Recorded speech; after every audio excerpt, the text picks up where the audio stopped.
My channel. कैसे हैं आप सब लोग। मेरा दिल कर रहा था रोटी पकाऊं, लेकिन मेरी बेटी मुझे पकाने नहीं दे रही थी, बहुत तंग कर रही थी। तो मैंने जल्दी से चूल्हा चलाया और फिर रोटी पकाने लगी। तो बच्चे बहुत शरारती हैं मेरे, बहुत तंग करते हैं। मेरी बेटी रोटी का जो पेड़ा था वो लेके बैठ गई और उसकी कोशिश थी कि किसी तरह मैं कुछ करूं और मैं भी किसी तरह रोटी बेलूं। तो खैर फटाफट मैंने अपनी रोटी बनाई और तवे पे डाल के उसे पकाने की तैयारी की, क्योंकि दोपहर का टाइम हो रहा था, इनके कपड़े भी पड़े हुए थे और सर्दी भी बहुत ज़्यादा, मैं आपको क्या बताऊं। तो कोशिश थी कि जल्दी जल्दी अपने काम निपटा लूं और निपटा के फिर बच्चों को लेके रज़ाई में घुस जाऊं, क्योंकि जब मैं बाहर होती हूँ मेरे बच्चे छोटे हैं तो ये भी मेरे पीछे पीछे भागते हैं तो बीमार हो जाते हैं। और आप लोग सुनाएं, आप लोगों को मेरा चैनल कैसा लगता है, आप सब लोग क्या करते हैं, कहाँ कहाँ से मुझे देख रहे हैं, मुझे अपने बारे में सब बताएं। ये मेरा प्यारा बेटा मूसा है, मेरी जान, और ये मेरी प्यारी सी बेटी आइजल। आइजल हेलो बोलो। आइजल इधर देखो मेरी तरफ, मेरी जान इधर देखो, शाबाश, ये देखो शाबाश, हेलो बोलो सबको। कहो मेरी मामा का चैनल सब लोग सब्सक्राइब करें। ये कपड़े हैं मेरे बच्चों के और सर्दी की वजह से नीचे रखे हुए थे, लेकिन अभी तक धूप नहीं निकली। अब मैं दोबारा छत पे जाके इन्हें लटका रही हूँ और ये मैं अपने लिए अब चाय बना रही हूँ।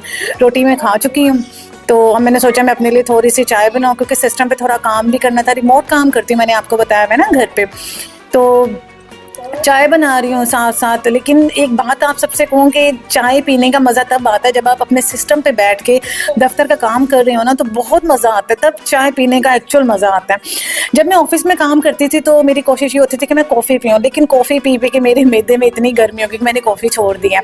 अब मैं सिर्फ चाय पीती हूँ। लेकिन चाय मैं आपको बताऊँ कि मैं दिन में कितनी दफ़ा पीती हूँ तो आप हैरान हो जाएंगे। दिन में मैं तकरीबन 3 से 4 कप चाय लाजमी पी लेती हूँ। मुझे बहुत सारे डॉक्टर्स ने कहा है कि आप चाय ना पिया करें, मैदे में आपके गैस होती है, गर्मी होती है, तो आप बहुत ज़्यादा फिर डिस्टर्ब होते हैं, क्योंकि जब मैदा ख़राब है फिर पूरा जिस्म ख़राब है। लेकिन मैं बहुत ढीठ हूँ, मैं कुछ नहीं करती, मैं चाय पीने के अलावा कोई काम नहीं कर सकती। खैर ये चाय मैंने डाल ली, अब मैं आपको अपना सिस्टम दिखाऊंगी जहाँ बैठ के मैं अपने मज़े की चाय इंजॉय करूंगी। ये मेरी बेटी है, जब मैं काम कर रही होती हूँ मुझे बहुत परेशान करती है कि मुझे कार्टून मामा लगा के दें कि मैं कार्टून देखूं। और उसके बाद चाय इंजॉय करने के बाद मुझे याद आया कि मेरे हस्बैंड ने मेरी ड्यूटी लगाई थी कि बेगम साहिबा आपने मेरे कपड़े आज रेडी करके रखने हैं, अगर ना रेडी हुए तो फिर मेरी शामत आ जाएगी। फिर मैंने क्या किया, जल्दी से उनके कपड़े निकाले और वो प्रेस करने लग गई। हाँ, साथ साथ कपड़े प्रेस भी होंगे और साथ साथ मैं आपसे अपने दिल की बातें भी शेयर करूंगी। मुझे बहुत अच्छा लगता है व्लॉगिंग करना और अपनी चीज़ें आप लोगों के साथ शेयर करना। मेरा कोई दोस्त नहीं है, मेरी कोई सहेली नहीं है। बहुत दिल करता है मेरी बहुत अच्छी अच्छी सहेलियाँ हों, दोस्तें हों, लेकिन पता नहीं क्यों मेरी फ्रेंड्स बहुत कम बनती हैं, और अगर बन भी जाए तो उनके साथ मेरा बहुत ज़्यादा लॉन्ग टर्म रिलेशन नहीं रहता। हाँ, लेकिन एक मेरी दोस्त है बचपन की, रुबाब, बहुत बहुत बहुत अच्छी है। अल्लाह ने उसे 4 उम्रे करवाया, हज करवाया, और वो मेरी बहुत अच्छी दोस्त है। और इसी वजह से फिर मैं दोस्तें कम बनाती हूँ, मेरा बाहर कहीं आना जाना भी नहीं है। तो अब मेरा सफ़र आप लोगों के साथ स्टार्ट हुआ है, तो आप लोगों के साथ ही गुजरा करेगा। अभी मेरा जो बेटा है वो पीछे पीछे खेल रहा है नीचे और मुझे तंग भी कर रहा है। ये देखे, मुझे डर है कि किसी तरह कहीं उसका हाथ ना आ जाए, क्योंकि इस्त्री बहुत गर्म है। ये गर्म कपड़े हैं, आपको पता है गर्म कपड़ों के लिए फिर इस्त्री बहुत तेज करनी पड़ती है, तब जाके वो गर्म होते हैं। लेकिन मेरा बेटा मुझे हर वक्त हर साइड से तंग करता है। अब बस मुझे डर लगा हुआ है कि कहीं वो नीचे अपना हाथ ना लगा दे इस्त्री के। और ये मेरे शोहर का सूट है, सबसे उसका पसंदीदा कलर ये वाला है जो मैं अभी प्रेस कर रही हूँ। आप लोग मुझे बताएं कि आप लोगों को मेरा चैनल कैसा लगता है। बस आप लोगों को सबसे सबसे मेरी रिक्वेस्ट है, प्लीज़ प्लीज़ मेरे चैनल को ज़रूर लाइक करें, सब्सक्राइब करें। मुझे आप सबके सपोर्ट की ज़रूरत है। मैं नौकर नहीं बनना चाहती, मुझे प्लीज़ नौकरी से निकालें, मैं यूट्यूब पर अब टाइम देना चाहती हूँ। और ये देखें, ये मैं कपड़े प्रेस कर रही हूँ। आप लोग मुझे बताएं कि मैं कपड़े कैसे प्रेस करती हूँ। प्रोफेशनल नहीं हूँ ना घर के कामों में, मैं घर के काम इतने करती नहीं रही, क्योंकि हम 4 बहनें थी, मेरे तीनों बहनें हमेशा घर का काम करती थी और उन्होंने कभी कभी मुझे एक गिलास पानी भी उठाने नहीं दिया।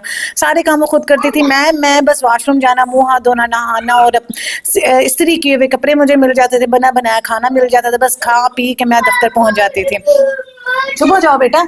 अच्छा, मैं बस खा पी के दफ्तर चले जाती थी।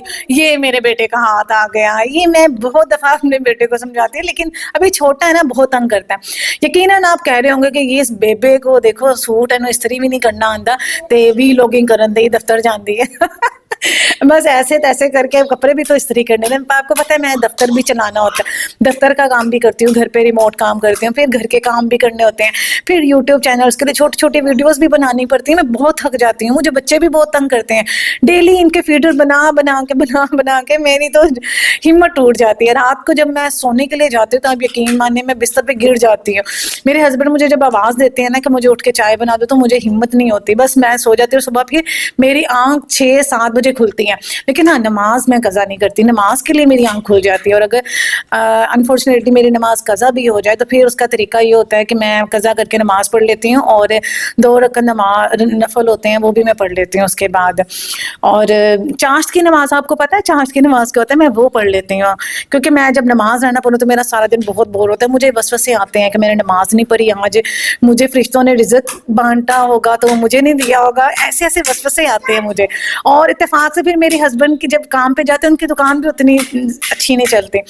और ये हो गए इनके कपड़े प्रेस, और अब इनकी शलवार इस्त्री करके मैं अब क्या करूँगी कि मैंने इसके बाद सारे काम करने हैं, और सारे काम करने के बाद मैं घुस जाऊंगी रज़ाई में, और उसके बाद नहीं निकलना मैंने। मैं आपको अपनी रज़ाई अगर दिखाऊँ ना तो आप हैरान हो जाए। मेरी रज़ाई में 12 किलो रुई है, और उसे तय लगाना इतना मुश्किल होता है, लेकिन हमने खुद उसमें रुई डलवाई थी। आप यकीन मानिए जब उस रज़ाई में जब हम घुस जाते हैं ना तो हमें इतनी गर्मी लगती है कि हमें बाहर मुंह निकालने पड़ते, उठना पड़ता है रात को। ये मेरे हस्बैंड ने रुई डलवाई थी, उन्होंने कहा था नहीं, सर्दी बहुत ज़्यादा हो जाते हैं, बच्चे छोटे छोटे हैं, तो हमने रज़ाई अच्छी वाली बनवानी है। वैसे हम कंबल लेते थे, कंबल मैंने आपको दिखाया हुआ है, जो परसों के मैंने वीलॉग बनाया था उसमें कंबल आपको दिखाया था, उसमें बहुत ठंड लगती है। और हाँ, मैं दोबारा आपसे रिक्वेस्ट करूँगी, जहाँ जहाँ से देख रहे हैं प्लीज़ मुझे सब्सक्राइब करो। लोगों, बच्चों, शहजादों, शहजादियों, मुझे सब्सक्राइब करो, प्लीज़ सब्सक्राइब करो मुझे।